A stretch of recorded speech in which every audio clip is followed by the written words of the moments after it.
Hi, I'm Kirsty. I have two children and my eldest has severe allergies. He's now 15, so I've managed it for the last 15 years.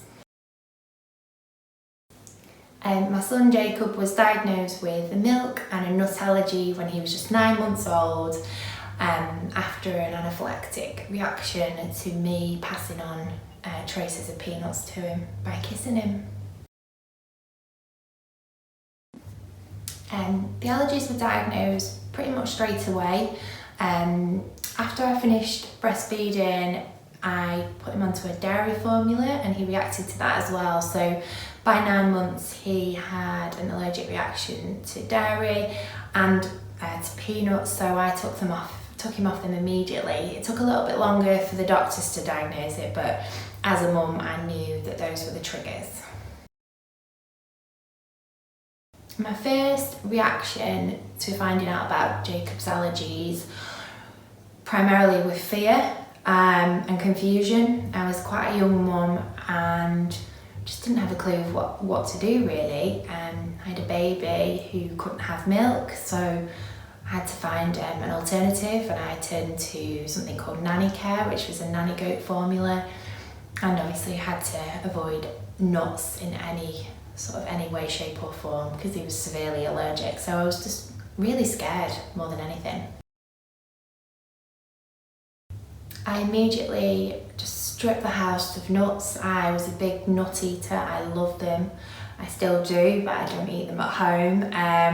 I cleared out any dairy products that are in the house, and I changed my own diet as well, so I haven't had dairy since that day really, apart from a bit of chocolate. And yeah, just made some immediate changes to make sure that he wouldn't accidentally consume any. It made me feel, quite worried that I was going to mess up and give him something by accident. It made me a bit fearful of everything really. I was reading labels left, right and centre. I was trying to educate my family as well, because I was on my own with this baby and my family would often get involved and feed him, so I had to make sure they were all aware not to give him anything. My mum lived with my mum and dad, and they did a lot of scratch cooking, so I had to make sure they didn't just cook anything that had nuts in. And yeah, it was all just a really scary, confusing time, and there wasn't an awful lot of resource out there back then. Back then, there was definitely not enough support for allergies. There's hardly any products, hardly any brands. Health visitors and the doctors didn't really believe in milk allergies. It felt like they thought I was a bit stupid. So I really just had to sort of read up a lot of different forums, and found a lot of other mums out there that were going through the same. It just wasn't as well known as it is now. So yeah, I did. I found a lot online and read up a lot, and I went to my local health food shop. My mum and dad had one, so that helped, but they had a lot of independent brands and suppliers that I could sort of talk to about it. It was a complete overhaul of my life for the first 6 months whilst I adapted to it, just reading labels and supermarket shopping and going to school when he started school, and yeah, everything was incredibly different. And even just taking him into nursery with his own food and his own yoghurt and his own homemade ice cream just so that he didn't miss out. It was all a lot of work, yeah. Oh, birthday parties. They were a challenging time. As he got 3 and 4, obviously going to lots of different birthday parties at nursery, and that's actually what got me into this business. I was making ice cream at home so he didn't miss out on his jelly and ice cream, and I was taking it to parties, and that was when I sort of realised that there was a gap in the market for really tasty, free from healthy food. The main emotion I felt as my son got a little bit older was guilt.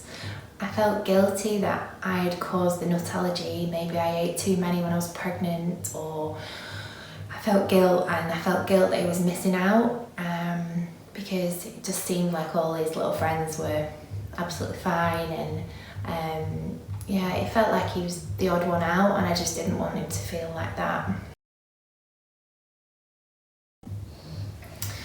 how did I keep my fear in check? It was very, very hard. I had to educate as teachers at nursery. You know, children were bringing in Nutella sandwiches, and schools weren't really aware of allergies back then. I had to read labels, understand the may contain and what that actually meant. And some of my favourite brands I wrote to get an explanation, just to check that whether or not I thought he could actually eat them, a lot of which would be fine. I had to educate my parents a little bit more because they kept making things that contained nuts or traces of dairy or such like. So yeah, a real educational piece, and just doing the same with my son really. Even when he got to about 6, he was sort of asking to read the labels and asking people, and yeah, it was just a real joint effort, and it sort of kept my fear at bay.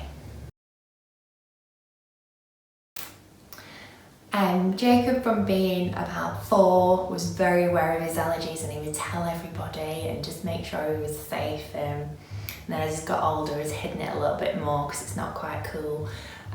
So yeah, different ages bring different sort of dynamics and different challenges really. So he's always been involved in you know, the understanding of food, and he was the main reason behind the business, and he's been my chief taste tester. So yeah, different ages bring different challenges. It's never easy though, but hopefully things are getting a little bit better in that there's lots more products around.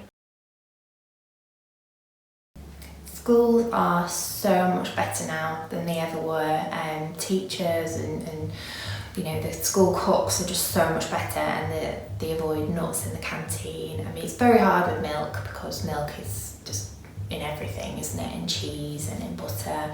So that one was a bit trickier. But yeah, schools are so much better. I think just sit down, talk to the teacher, talk to the cook or whoever that may be, or if they're on packed lunches, just make sure that there's no cross-contamination and the children are not sharing and doing swaps. But I'm a lot happier with how schools are nowadays than what they were 15 years ago. The advice I'd give to parents that have just discovered if their child has an allergy, first of all, don't panic.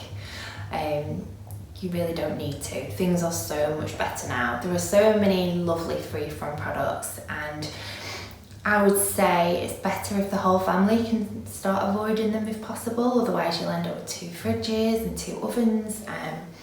It just can make things a lot trickier. I see people with 2 toasters. I mean, yeah, just take a step back, focus on the allergy, focus on those ingredients and where they might be coming from. Speak to your favourite brands, you know, see whether or not they actually do contain those, or if they're putting the may contain on as just as a warning. Find out, you know, how likely that cross-contamination is. Speak to grandparents, speak to anybody that caters for that child, because as I say, with me, mostly it was either my mum or my dad that gave him an allergen by accident. So yeah, speak to people that are cooking for them, speak to school or nursery, just get as much help as you can. Get on a couple of good Facebook groups. Some of them are a little bit preachy and I would avoid those, but there's a lot of positive ones where it's mums and dads just sharing tips.